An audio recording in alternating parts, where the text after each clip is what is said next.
नमस्कार, मैं हूं आपका दोस्त विजय विद्रोही। आप मुझसे जुड़ चुके हैं, इसके लिए आप सबका तहे दिल से शुक्रिया। अगले 8 मिनट आपसे जुड़े रहने की कोशिश करूंगा। बहादुर शाह जफर का एक शेर है, बात करनी मुझे मुश्किल कभी ऐसी तो ना थी, जैसी अब है तेरी महफिल कभी ऐसी तो ना थी। छीन कर ले गया कौन आज तेरा सब्रो करार, छीन कर ले गया आज कौन तेरा सब्रो करार। बेकरारी तुझे ए दिल कभी ऐसी तो ना थी। तो ये बेकरारी क्यों है? बात मोदी सरकार की महफिल की हो रही है। ये बेकरारी, ये सहमापन, ये थोड़ा सी निराशा, थोड़ा सा उलझाव, थोड़ी सी उलझन, ये सब क्यों नजर आ रही है? राहुल गांधी कह रहे हैं छात्रों की गूंज का कार्यक्रम अब नागपुर में होगा। उधर नागपुर से मोहन भागवत न्यूयॉर्क चले गए हैं।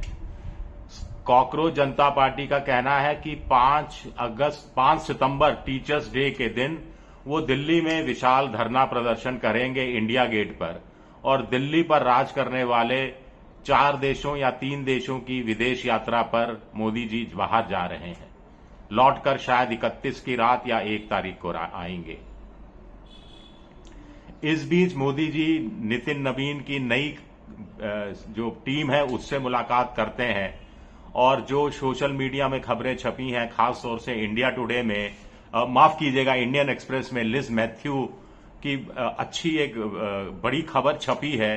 वो बताती है कि बीजेपी के खेमे में क्या चल रहा है।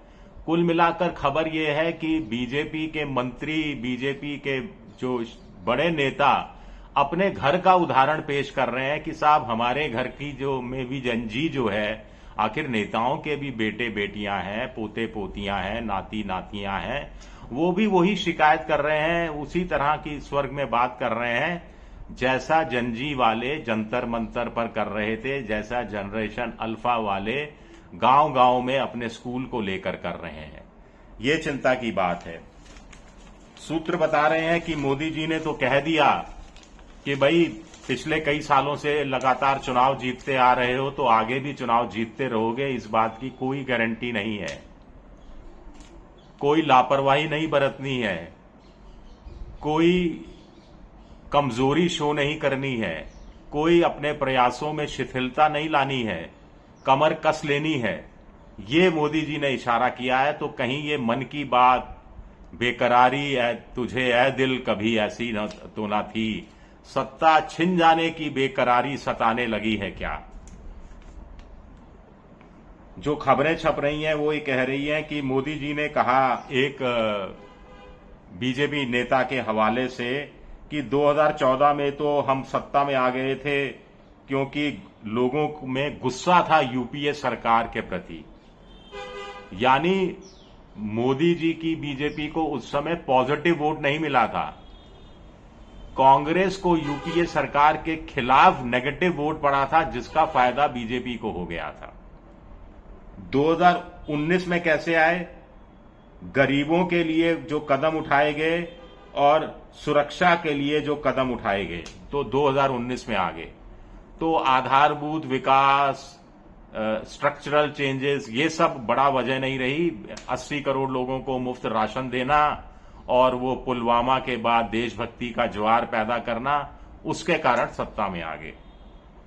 2024 में बीजेपी लोकसभा का चुनाव अपनी संगठन की शक्ति पर लड़ी और संगठन की शक्ति के सहारे जीता चुनाव। यहां पर आरएसएस का नाम नहीं लिया मोदी जी ने उस नेता के अनुसार।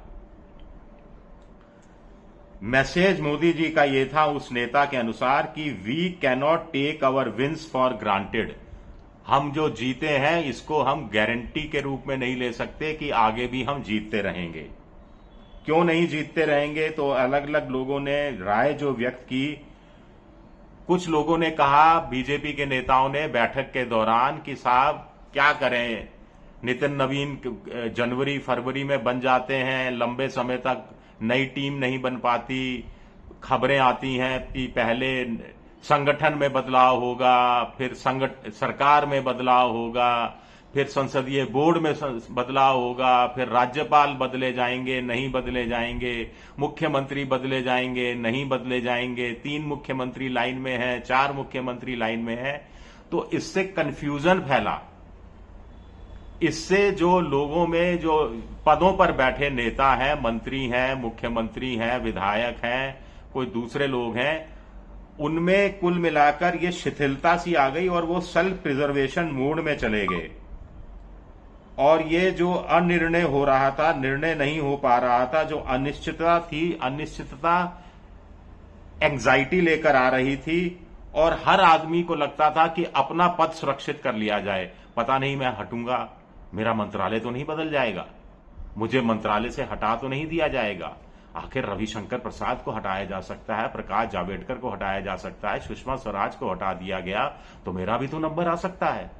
जब मुरली मनोहर जोशी, लालकृष्ण आडवाणी को मार्गदर्शक मंडल में भेजा जा सकता है तो भी मैं 70-72 का हो गया तो मेरा क्या होगा? बच्चे भी सेटल राजनीति में नहीं हो पाए हैं। अच्छा, तुम्हें कुछ पता है क्या? तुम्हें कुछ पता है क्या? ये माहौल बनता हुआ दिखा और इससे पॉलिसी पैरालिसिस के शिकार हो गई बीजेपी। सरकार निर्णय लेती हुई नहीं दिख रही, फैसले लेते हुए नहीं दिख रही, बहुत सारी जो नीतियां हैं उस पर अमल करती हुई, मॉनिटरिंग करती हुई वैसे नजर नहीं आ रही जैसे पहले नजर आती थी। और इससे क्या हुआ कि ये चीजें ऊपर से नीचे पर्कुलेट होकर कार्यकर्ताओं तक पहुंचती हैं और कार्यकर्ता भी अपने आप को फ्रस्ट्रेटेड महसूस करने लगे।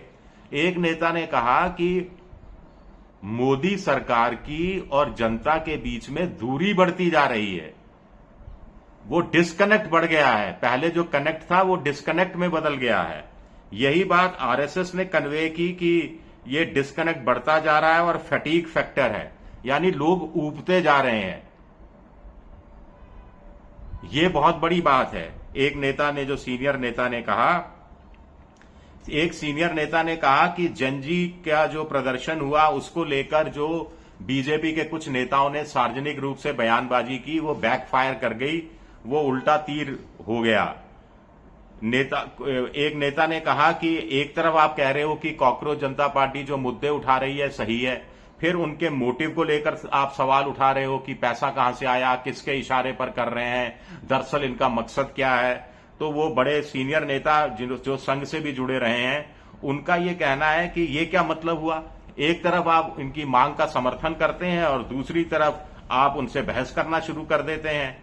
और इससे क्या होता है? इससे यही हुआ कि जनजी आपसे और नाराज हो गया और ऑपोजिशन को मसाला मिल गया। ऑपोजिशन के थाली में आपने एक बड़ा मुद्दा डाल दिया। अब 1 डे 1 यूनिवर्सिटी 1 मिनिस्टर की बात कही जा रही है कि मोदी सरकार का कोई एक मंत्री किसी एक राज्य के अंदर किसी एक यूनिवर्सिटी में जाएगा और छात्र छात्राओं के साथ एक दिन बिताएगा। इसको लेकर भी आगाह किया गया है बीजेपी के कुछ वरिष्ठ नेताओं की तरफ से कि एक्चुअली में होगा क्या। मंत्री जी जाएंगे और मोनोलॉग करेंगे, वो तो चलेगा नहीं। जहां जाएंगे वहां छात्र भी होंगे, एनएसयूआई से जुड़े छात्र भी होंगे, आयसा से जुड़े छात्र भी होंगे और ये कांग्रेस जनता पार्टी से जुड़े छात्र भी होंगे, आम आदमी पार्टी की छात्र इकाई से जुड़े हुए छात्र भी होंगे। वो गुस्से से भरे होंगे, वो सवाल पूछेंगे, वो संवाद करेंगे। मंत्री जी अगर ये सोच रहे हैं कि भाषण देकर निकल आएंगे तो ये तो होने वाला नहीं है। सवालों के जवाब मंत्री जी के पास नहीं होंगे, हो हल्ला मचेगा तो इसका तो उल्टा असर होगा। ये आशंका व्यक्त की जा रही है। एक बीजेपी नेता ने कहा कि पार्टी फीडबैक ले रही है कि ये जो बच्चों के जो जनरेशन अल्फा के जो दिल्ली में, फिर रांची में, फिर पटना में जो प्रदर्शन हुए हैं, तो उसके बाद डिस्कोर्स बड़ी तेजी से बदल गया है। अब लोग शिक्षा की बात करने लगे हैं, नौकरियों की बात करने लगे हैं। उसमें जनरेशन जी भी शामिल है, जनरेशन अल्फा भी शामिल है।